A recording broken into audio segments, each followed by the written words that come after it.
At minsan pa ay magandang umaga po sa inyo lahat at welcome po sa gawain ng ating Panginoon na kung saan ay yung topic po natin for today ay nakatingin ako doon sa celebration sa November 1 ng All Saints Day o sa Tagalog naman ay Araw ng mga Patay na kung saan ay tayo bilang mga mananampalataya dapat ay meron tayong pagkakaiba doon sa mga hindi mananampalataya. Kaya gaya nga ang sabing gano'n ni Apostol Pablo, I don't want you to be ignorant, brethren, concerning them who are asleep. Meaning to say, ayaw niya maging mangmang yung mga mananampalataya patungkol dun sa mga namatay. Ibig sabihin, kasi kung hindi natin alam talaga yung mga spiritual na bagay, katulad lamang tayo ng mga taong wala sa Panginoon, ay puro pamahiin lamang yung ating paniniwala. Pero praise be unto God, merong salita ng Diyos na tinuturuan tayo ng katotohanan ng tama. Palakpakan po natin ating Panginoon. And it so happened na itong topic natin ay patungkol sa resurrection. Alright, so pakita na natin, Jesus is our resurrection. Ang haba ng tinalo natin, no? Dapat letter S lang tayo. Pero anyway, kasi para kahit pa paano, kung sakasakaling kayo ay makakapunta doon sa mga sementeryo at kung kayo sakasakaling meron kayong mga taong gustong hayagan, pwedeng gamitin yung topic po natin. Alright, so Jesus is the resurrection. Kaya Brother Fred, kung talagang kalooban sa iyo maghayag bukas, hindi papahintulutan ng Panginoon na hindi ka makapunta ron, no? Talagang bibigyan kanya ng kakayanan. Anyway, pakinggan mo maigi to Fred, dahil itong topic natin, ako mismo ay nabibless. So, ang haba, no? Jesus is the resurrection. Tignan mo nga yung katabi mo yun, kung pungay na mata, nakayuko na. Pag nakayuko na yan, tapikin mo yan, okay? Kasi yung mahalaga yung topic natin di ba? Jesus is the resurrection. Ang haba. Bagay, kahit na matulog ka dyan, maabutan mo pa ako rito. Pero wala naman sigurong matutulog na gano'n. Amen? Oo. Hindi na tayo magsasayang ng panahon. Malapit na, maski na itong resurrection na ito, malapit na mangyari. Siguro simulan na natin kasi Aljon, napakahaba nito, Aljon. Okay. Una ay yung revelation concerning sa siya yung resurrection. So, sa totoo lang, ang ating Panginoon ay, kumbaga, sa bandang dulo na kasi ng kanyang ministry, sa kanyang binanggiting ganitong bagay. Sa una, ay yung kanyang mga ibinanggit patungkol sa kanya, ay maring hindi pa tayo maano na yung pagiging Diyos niya. Halimbawa, sabihin lang ng Panginoon, I am the light of this world. Diba? So, maaaring sabihin natin, pwede namang hindi Diyos. Dahil kasi light of this world lang. I am the door of the sheep. I am the shepherd. I am the good shepherd. So, hindi natin pwede sabihin, pwede naman kahit ano lang yan. Tawag doon ay propeta lang o lingkod lang ng Diyos. Pero itong statement ng ating Panginoon na siya yung resurrection, sabi niya, I am the resurrection and the life. Ay ba yun? Kasi yung mga Hudyo, kung tutuusin, in the Old Testament, ay naghihintay sila ng event. Alam nila, meron talagang, in the last days, merong gagawin ng Diyos na bubuhay ng mga patay. At ang tawag doon ay resurrection. So, nung si Lazarus ay agaw buhay pa lang, pinapunta na ni Martha at ni Mary, yung kanilang mga para sabihin kay Jesus, yung kaibigan mo na minamahal mo ay agaw buhay. May sakit. Pero makikita natin si Jesus, imbis na pumunta, ay naghintay pa siya ng ilang araw doon sa kanyang kinalalagan bago siya pumunta kila Lazarus. Para bang deliberately na hinintay ng ating Panginoon na mamatay si Lazarus. Alam niyo po, sa totoo lang, malalaman mo naman yung mga kaibigan mo Sa panahon ng may problema ka, nandiyan dyan agad. Hello? Hindi naman niya nagpapatagal-tagal Nandiyan dyan niya kasi sila mismo talagang aksyon. Ganun ang mga kaibigan. So, si Jesus, kaibigan niya Mahal niya si Lazarus Pero paano nakuha niya na hintayin pang mamatay yung kanyang kaibigan bago siya pumunta. Okay? So, sabi ko gano'n sa, ilang araw ba yung mga burol na yon? Alam niyo po, itong kay Randy, ililibing na sa Tuesday. At halos 4 na araw ba yung inabot? No? Tama, no? 4 na araw? Hindi. Ilan? Hindi, yung pagburol? 4. Okay, 4. Parang si Miko rin 4 din, no? So, bakit ganun? Parang sinadya yung 4-4, pero parang, hindi, yung iba, parang normal, parang 4-4, okay. Ewan ko lang, para naman nagkatugma din sa ating pag-aaralan patungkol sa resurrection, no, na ginawa ng ating Panginoon. Okay, so, eto na siya. Nung kausap ng Panginoon, si Martha, sabi nga nun ni Martha kay Jesus, nung magkakita sila gano'n, kung narito ka lamang, hindi sana namatay yung aking kapatid. Kasi kaya nga nila pinapunta si Jesus, agaw buhay pa, may sakit pa lang, malubha yung sakit . Kaya in-expect nila, kung makakarating si Jesus doon, si Jesus ay mapapagaling yung kanilang kapatid. Kaya sabi nyo, nung nakita sila, kung narito ka lang, hindi sana namatay yung aming kapatid. Okay? So, sabi nga nun ni Jesus, ay yung kapatid mo mabubuhay na muli. Yung kapatid mo, he will rise again. Sabi ni Martha, alam ko po, siya'y mabubuhay na muli in the last days. So, normally, yun ang paniniwala ng mga mananampalataya in the Old Testament. Kasi meron silang kaalaman na merong muling pagkabuhay.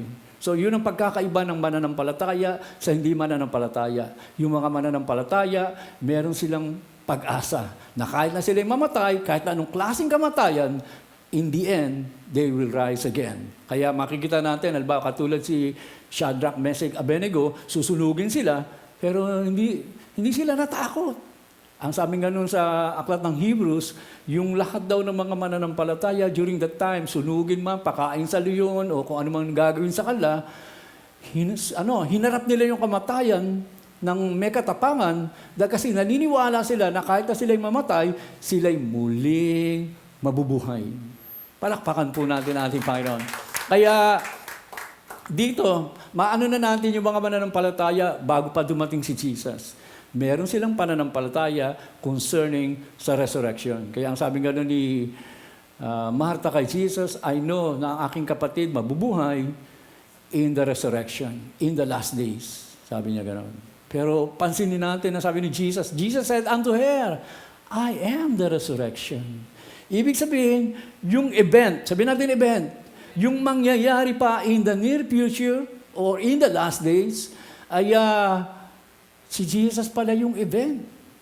I am the resurrection. So yung iniisip nila na ganung pangyayari in the last days, eto si Jesus na parito, sabi niya, ako mismo yun. I am the resurrection. Ibig sabihin yung ganung event na yun, mangyayari yun dahil ako mismo.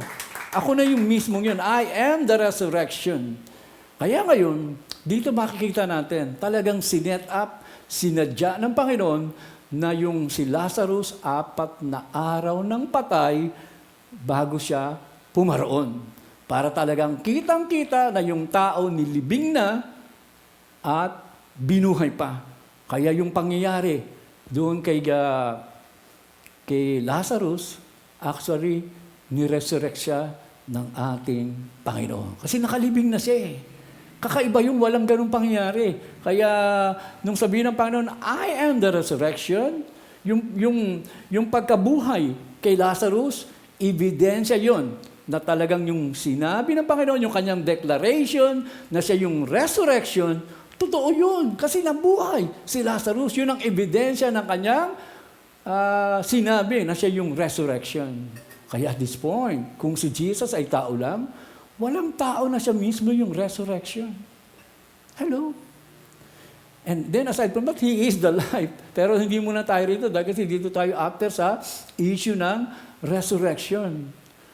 Walang tao, walang sino man, maliban sa Diyos, na siya mismo yung event na hinihintay ng mga mananampalataya, yung kanilang pag-asa na kahit na mamatay, muling mabubuhay maliban sa Diyos. Ang Diyos lamang ang muling pagkabuhay.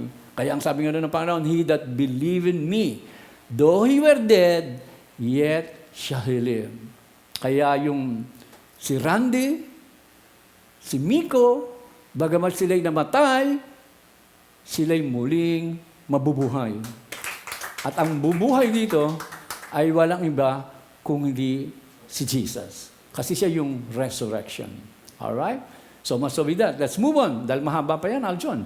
Okay? Second point natin is yung effect na si Jesus ay resurrection. Kung ikaw ay maniniwala na si Jesus nga ang resurrection, siya yung muling pagkabuhay. Okay? Kung naniniwala ka na siya mismo ang muling pagkabuhay, ano mangyari? Alam niyo po, nung matapos sabihin ng ating Panginoon kay Martha ang ganitong bagay, nagpatuloy na silang kasi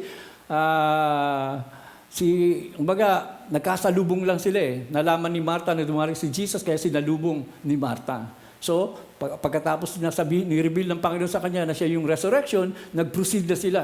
And it so happened, nung naroon na sila sa may libingan, ay nakita niya na doon si Mary.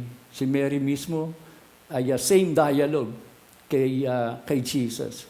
Kung narito ka, mabubuhay siya. Pero hindi na sinabi ni Jesus kay Mary na siya yung resurrection. Kasi marami ng mga tao. Okay? Maraming mga tao.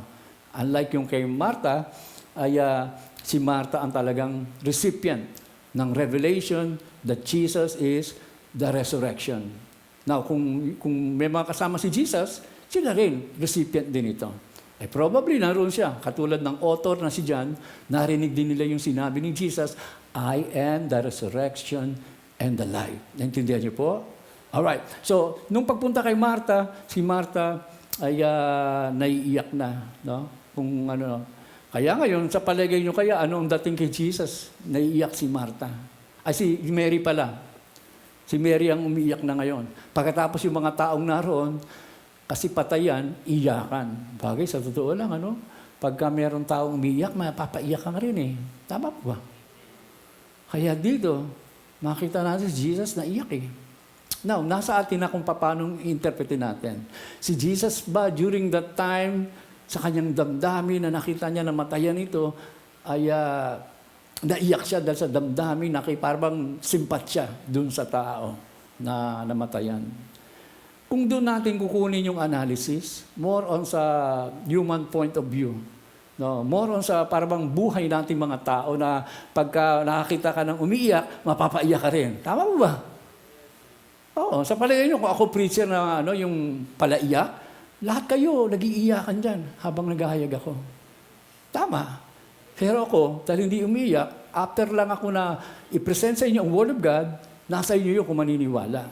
So, nung narong si Jesus, bagamat pwede naman din talagang makidalamhati si Jesus sa mga tao, pero in the first place, tinapat na ng Panginoon yung kanyang mga alagad na si Lazarus patay, naroon ako para buhayin.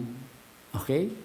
So, kung hindi mabubuhay si Lazarus, talagang iyakan na lang. Si Jesus, iyakan na lang. Pero naroon siya para buhayin, para ipakita. Kanino? Kay Martha. Kay Martha.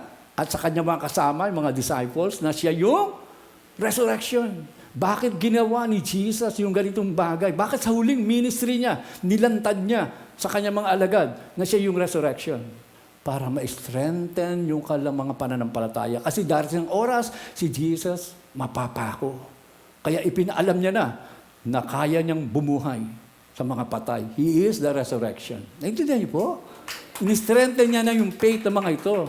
So, nung makita ng Panginoon, si Martha umiiyak, bagamat naroon na siya, para bang wala na magagawa si Jesus, kaya naiyak na siya. Hindi naman siya umiiyak para nagsusumamo na buhayin mong kapatid ko. Naroon siya umiiyak dahil kasi talagang namatayan na ako. So yung mga tao rin, iyakan sila. Nung makita ni Jesus yung ganong senaryo, naiyak siya. Naiyak dahil kasi yung mga tao, hindi siya kilala. Yung mga taong naroon, Wala sa kanilang pananampalataya that Jesus is the resurrection. Oo. Kaya naiyak si Jesus. Kaya sa totoo lang, naiyak ang Panginoon sa mga taong hindi naniniwala sa Kanya. Hello? Ganon yun eh. Kaya ngayon, magkaganon man, ang Panginoon ay nagpatuloy. Sabi niya gano'n ay buksan na nga. Alisin yung bato na nakaharang doon sa libingan. Sabi gano'n ni Martha, wag po. Mabaho na siya ngayon. 4 na araw na siyang patay. Nangangamoy na ho siya doon. So pinigilan niya pa si Jesus. Kaya ngayon, ano ang sabi gano'n ni Jesus? Jesus said unto her, sabi niya kay Martha, said I not unto thee, hindi ko ba sinabi sa iyo, that if you would believe, kung ikaw ay talagang maniniwala, okay? If you will believe, kung ikaw lamang ay maniniwala, you will see the glory of God. So narito ang isang bagay na ako mismo ay na-bless. In other words, ay sa matagal na panahon na binabasa ko yung Bible, naghahayag ako, ay merong pang maidagdag ang Panginoon sa akin. Normally, ang alam lang natin nung sinabi ni Jesus ito, ay kung siya'y maniniwala, talagang pagagalingin ni Jesus yun. Bubuhayin sa mga patay and He will see the glory of God. Parang ganun lang. Amen? Naintindihan nyo kaya? Ibig sabihin, kung hindi sa maniniwala, hindi na pagagalingin. Hindi na bubuhayin. Ay, hindi. Hindi ganun ang dito. Kumbaga, yung prinsipyo dito, yung resurrection, si Jesus ang resurrection. Ang issue rito, ni-reveal na ni Jesus kung sino siya. I am the resurrection. Kaya ngayon, yung gagawin ng Panginoon na muling pagkabuhay dito kay Lazarus, talaga mako-confirm kay Martha at sa mga disipulo that truly Jesus is the resurrection. And that's the glory of God. Oo, makikita mo, siya pala talaga ang resurrection. Siya tunay ng Diyos siya. Ganun masasabi mo kasi wala naman tao makakagawa ng ganun. Kaya sabi ng Panginoon, if you will believe, you will see the glory of God. Ito ang karagdagan. Lahat ng mga, hindi lamang ito kay Martha. Sa totoo lang, lahat ng maniniwala kay Jesus, bilang resurrection, you will see the glory of God. Okay. Ganito kasi ang mangyayari. Darating sa oras, pag ikaw ay naniwala sa ating Panginoon, if you are a believer, if you die in Christ, ay bubuhayin ka ng ating Panginoon. At dun sa resurrection na yon, makikita mo yung glory ng Panginoon na dati, tignan mo tayong lahat kung tutuusin, ay in the bondage of corruption, pabulok, di ba? Kaya kahit na hindi ka mamatay ngayon, unti-unti makikita mo yung katawan papunta ron sa sa pagkabulok. Ako nga buti na nga lang, parang nakapag-workout din naman ako paminsan-minsan. Dati nung walang workout, parang nalaylay ganito Pati yung mga ganito, nagbabagsakan na. Kaya malala, wala pa mga asawa, mga anak ko, wala pa kaming apo. Hindi naman kami lolo, man. Yung edad lang. Parang nababakas na rin yung mga ganun di ba? Kaya sooner or later yan, kahit na anong gawin natin, talagang babagsak at babagsak yung mga katawan natin. Ubus ang buhok, ubus ang ngipin, wala, hanggang sa mapunta ka sa alabok. Tama po ba? Pero dating sa oras, pagka nagkaroon ng resurrection, wow, makikita mo yung glory ng Panginoon na ikaw na nabulok, binigyan ka ng bago. Hindi ka niretoke. Hindi yan parang katulad ng sasakyan na palit spare parts. Ganon. Sa mundong ito, retoke lang tayo. Meron ka sakit sa puso, heart transplant. Di ba? Kung ano-ano yung mga pinapalitan sa atin Ano ba, may depresa pa mo, putulin yan, lagyan ng panibagong Minsan para ka na maging robot di ba? Ang kulang na lang baguhin yung utak. Kasi yung utak, ikaw na yun Hello? Pag pinalitan ng utak, hindi ka na yun. Iba na yun. Kaya lahat pwedeng palitan, maliban lang sa utak Naintindihan niyo po? Oo. Alright. Naroon kasi yung talagang ikaw. Kumbaga, kung tatanungin mo ako, nasa nakatira yung kaluluwa? Nasa utak. Hello? Yun ang nagdadala sa ating lahat Yung utak, nandoon yung kumbaga sa sakyan, yun, nandoon yung makina, naroon yung mga, basta yun nandoon. Okay? Anyway, you will see the glory of God. Kaya dito malaking bagay, yung tayo ay maniwala kay Jesus na siya yung resurrection.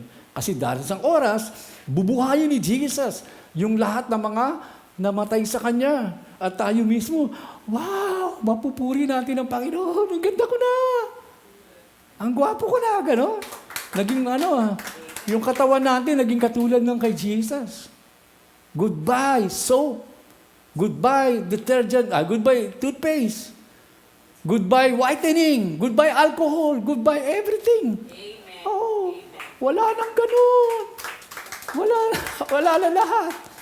Oo. Di ba ngayon, obligado ka bago ka humarap sa akin, naligo ka. Tama po ba? Gumamit kang tubig man lang at least, di ba? Tapos nagsabon. Tapos pagkatapos, nagsipilyo ka pa. Kung meron kang protection. Okay? Kung ano-ano lang mga pinaglalagay. Tapos parang hindi kayo maano ng araw, may pahid-pahid pa kayo.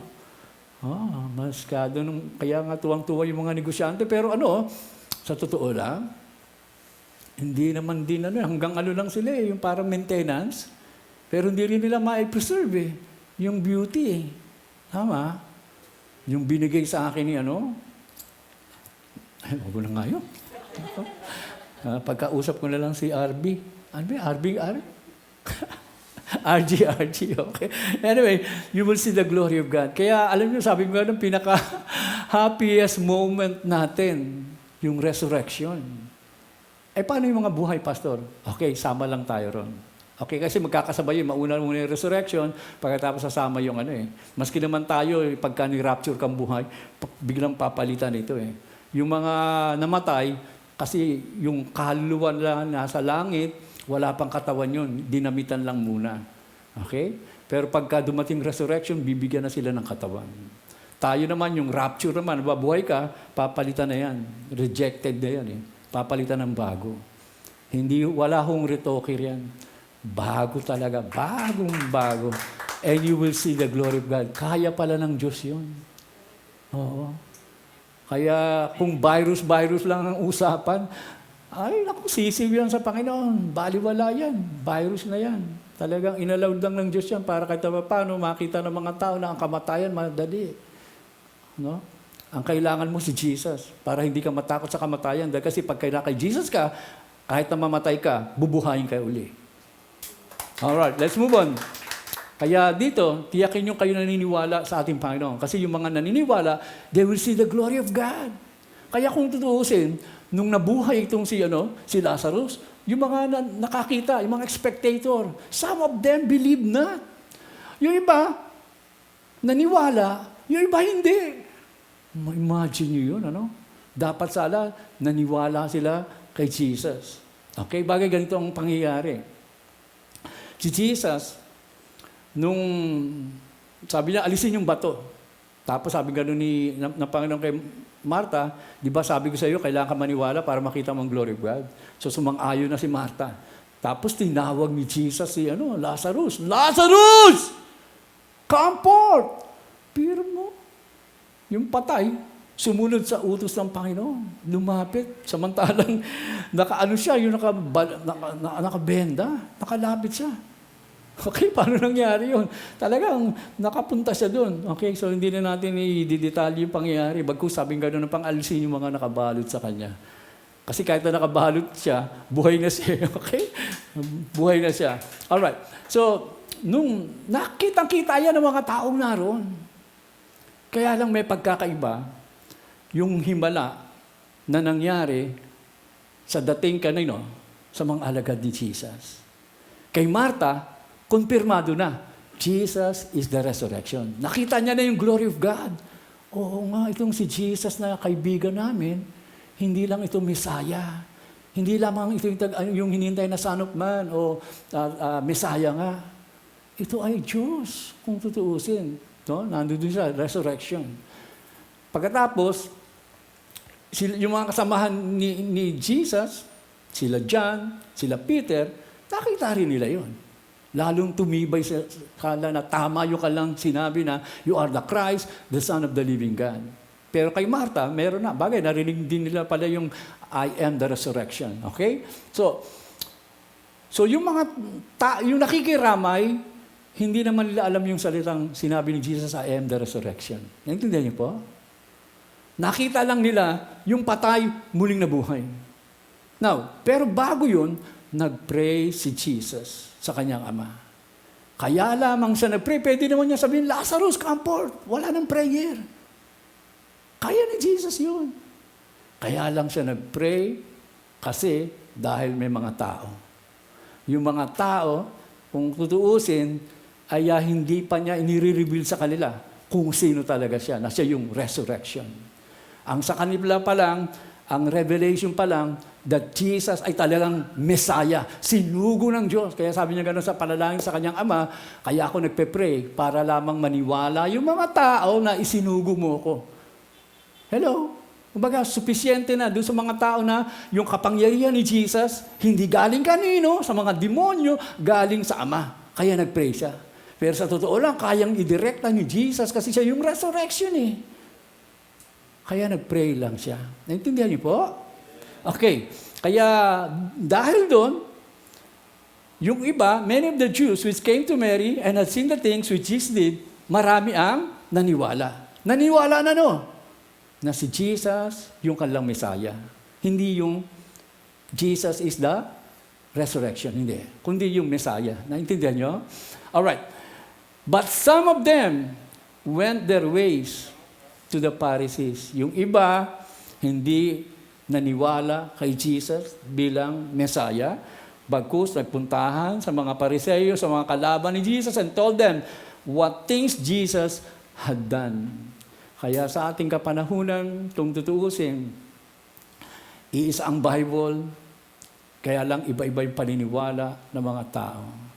Yung mga taong hindi naniniwala kay Jesus, kung sino talaga siya, yun ay katulad ng mga ito na kalaban ni Jesus. Pero yung mga tao, once na naniwala kay Jesus bilang Messiah, tuloy-tuloy na yon. Naintindihan niyo po? Hello, naroon pa ba kayo?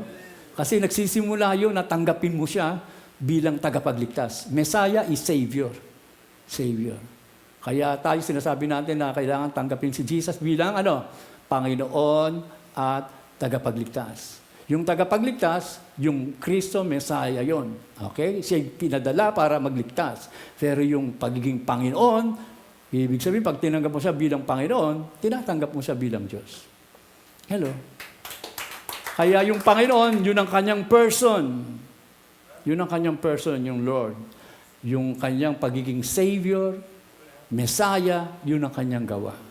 Kaya ang mabuting balita is about the person and work of Christ. Na ang Diyos na parito, isinugo para magligtas. Okay, anyway, makita natin talagang merong kontrabida.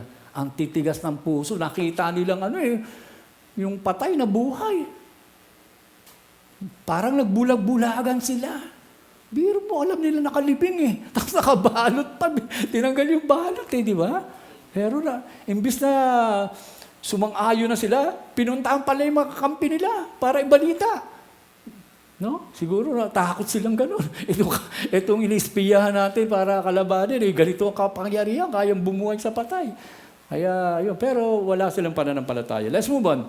Okay. So, ano pa ang nangyari? Okay? Unique response. So, matapos yung pangyayari, ay nagkaroon ng tawag doon ay okasyon sila.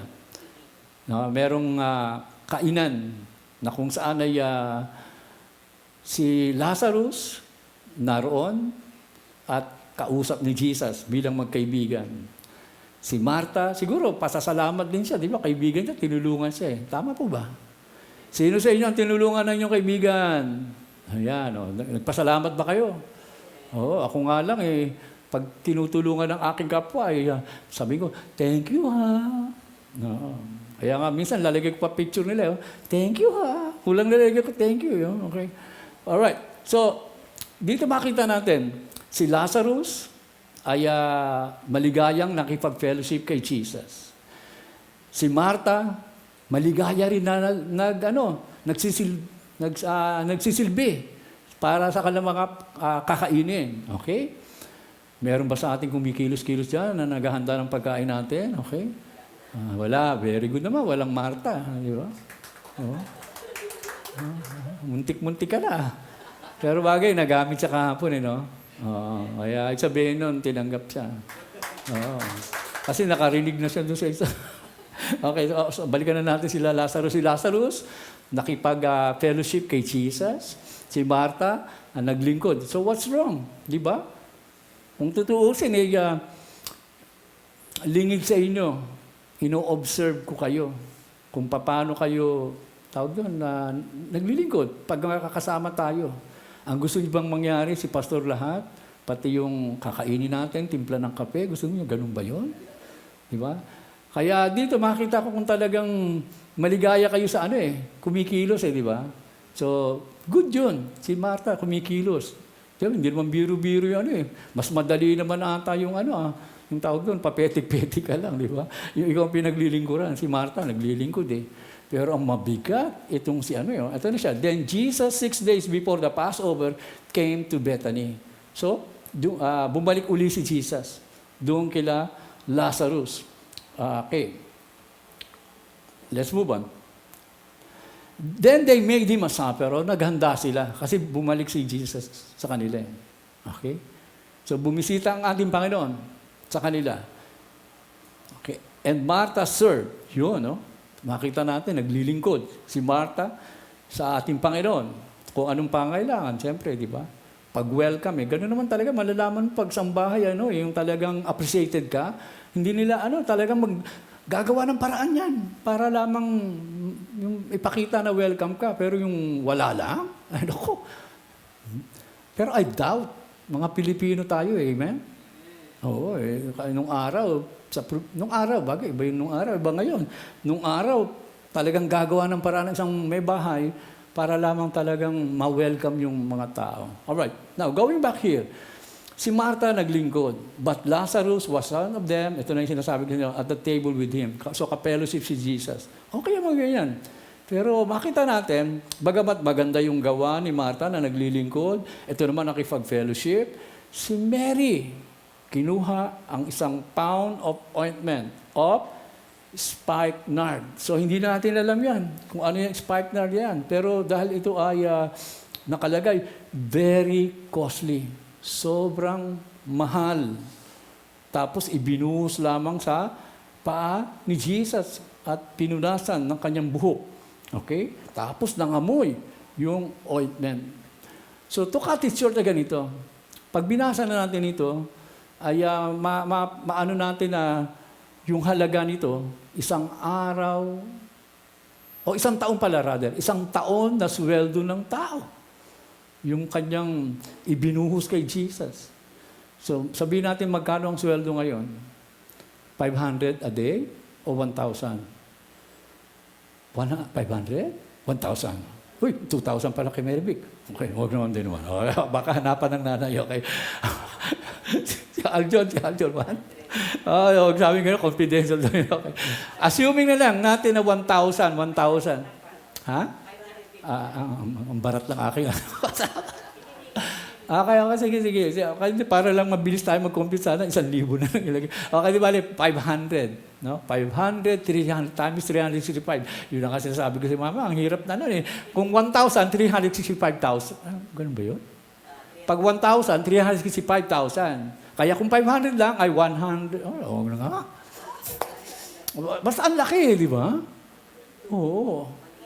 180 raw. Okay, buti talagang mga mathematician to mga to Oo, yan. Sige. Basta nasa 180 plus thousand ang halaga nung ibinuhos sa pabango. Kaya nung makita ay itong gano'n, napareklamo si Judas. Sabi niya, sayang! Sabi niya, sayang! Oo. At yung lahat naman ng mga kasama ni Judas, mga disipulo, mga naroon, mga apostol, sang-ayon sila kay Judas na sayang talaga. Sabi, mabuti pang ipinabigay sa may hirap. Naks, galing naman, parang politician talaga si Judas. Ipamigay sa may hirap. Okay, kaysa sinasayang.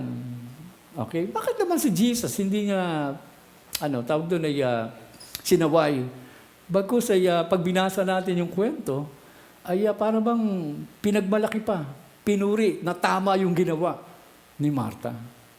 Okay? Ibig sabihin na ganito, yung pangyayari na si Jesus binuhay niya, yung si Lazarus sa mga patay, na kung saan dapat sana si Martha yung talagang recipient na Jesus, sabi ng Panginoon, I am the resurrection and the life. Okay? Now, hindi natin alam kung na-share ni Martha kay Mary o kung ano pa man.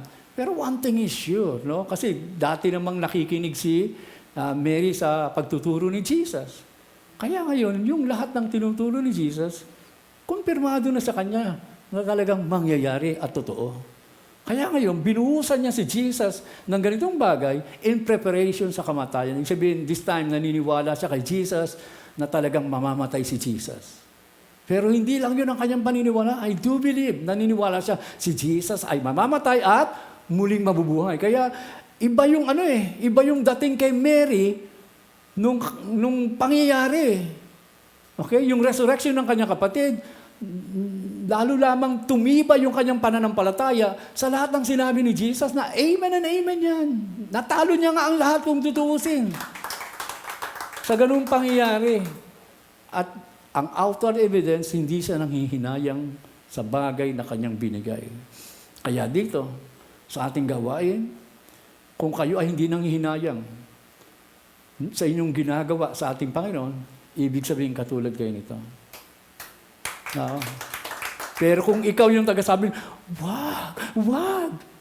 Normally, si mister, sa gawain natin, normally, mga mister na kinikilabutan sa kanilang mga asawa. Kulang na lang pigilan na gano'n. Oo nga. Yung magkatabi, napipigilan. Pero hindi magkatabi, hindi napipigilan. Okay.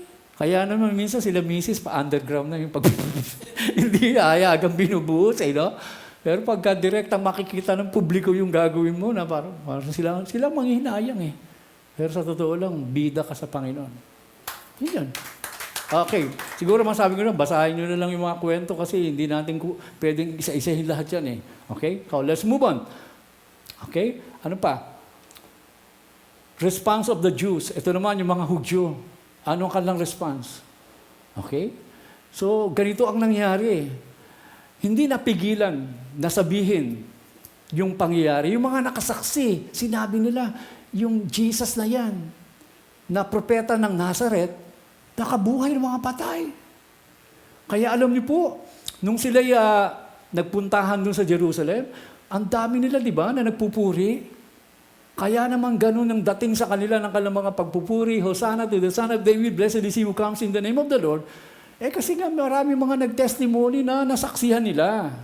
Kaya lang nga ay merong hindi rin naman naniwala. Yung mga hindi naniniwala, sila'y nagsumbong, di ba? Pero yung mga naniwala na si Jesus yung Messiah, hindi pa yung resurrection, kasi kumbaga limited edition lang yung mga na nakaalam eh. Kaya sa atin din naman, hindi lahat lubusang nakikilala si Jesus. Kaya kung sakasakaling kayo unti-unti na de-develop, nakikilala nyo na lubusan ng ating Panginoon, praise be unto God, para kayong inner circle ni Jesus. Pero yung mga tao lamang, yung mga ordinaryo, supisyente na lang na malaman nilang si Jesus ang Messiah, na nakapagbuhay ng patay.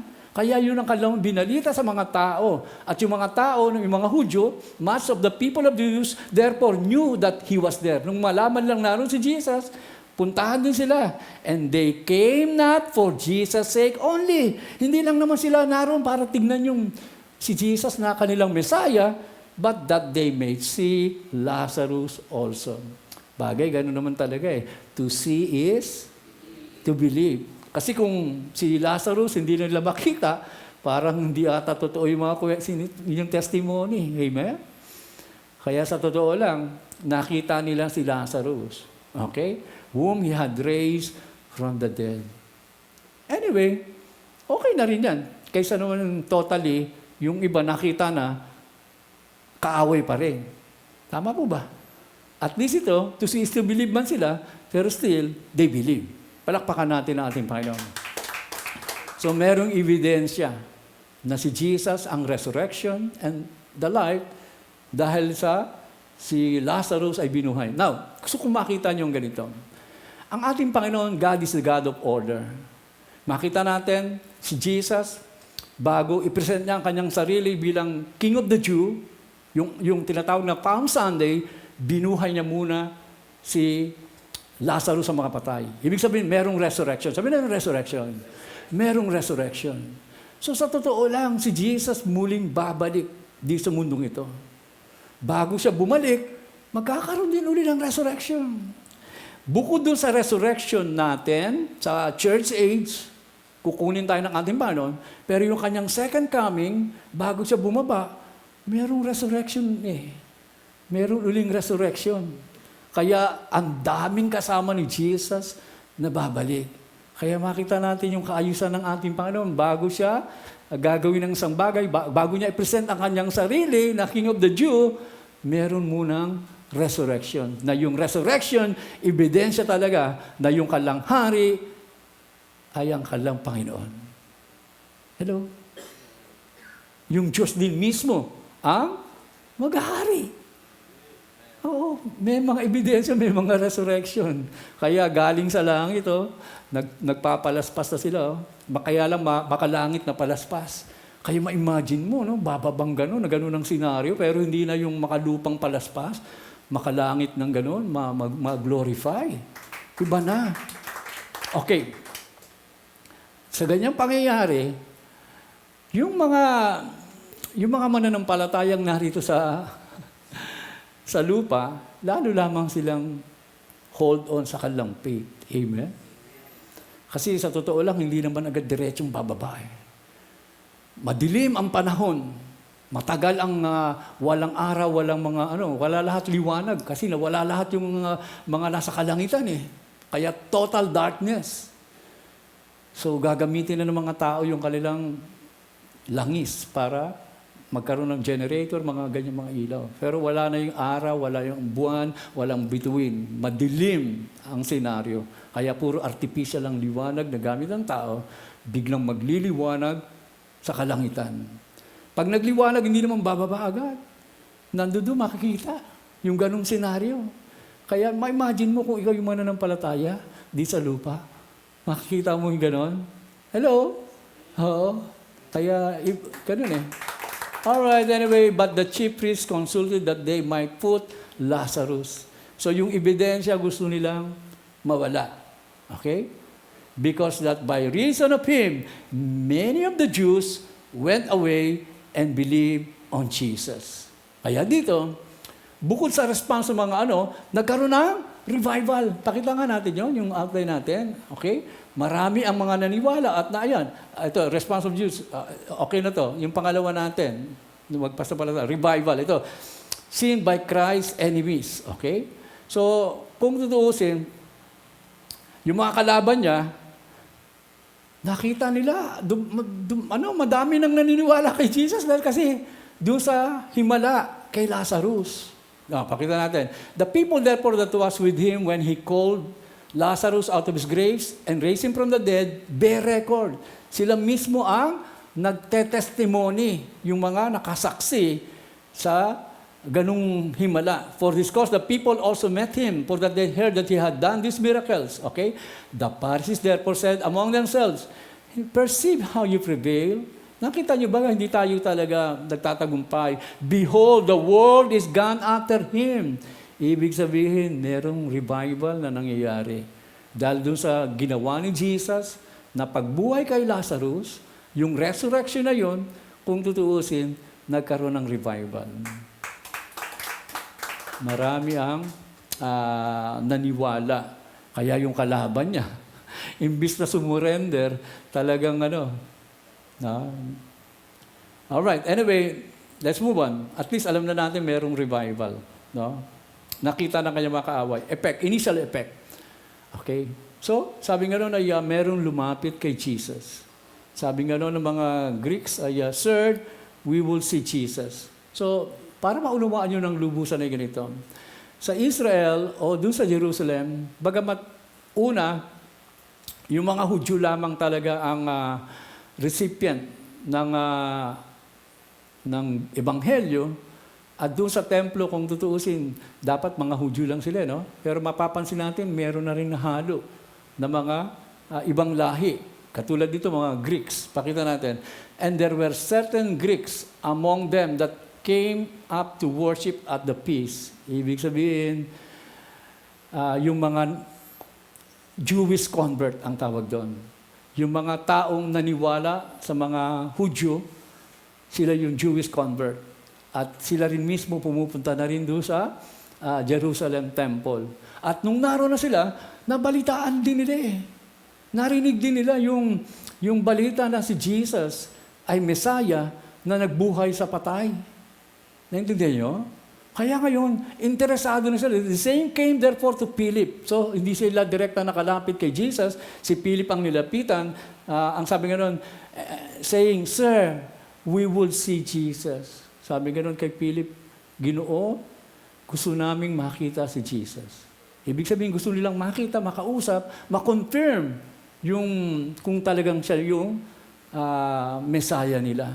Kasi nga, doon sa ganung issue na si Jesus ay binuhay sa mga patay, si Lazarus.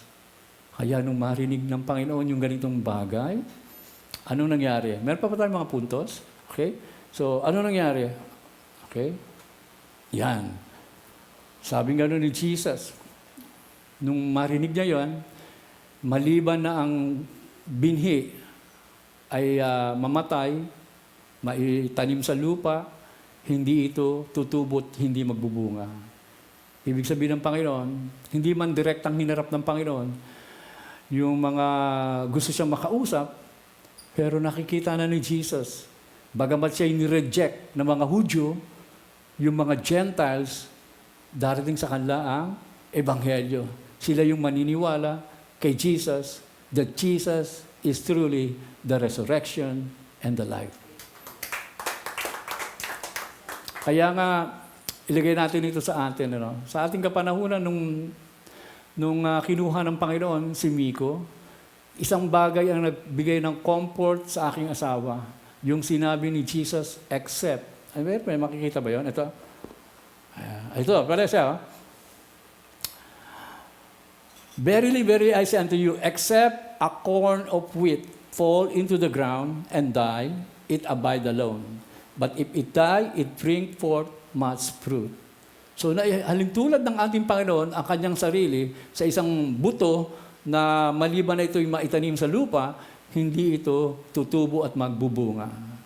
Kaya, yun na rin ang para bang ginamit ng Panginoon sa aking asawa para magbigay ng comfort sa kanya. Sa panahon na siya talagang hindi niya maunawaan bakit of all the people, si Miko yung nawala. Diba? Sa totoo lang, hindi ko naman na-expect na si Miko mawala. Kasi alam ko, pa-recover na po siya eh. Diba?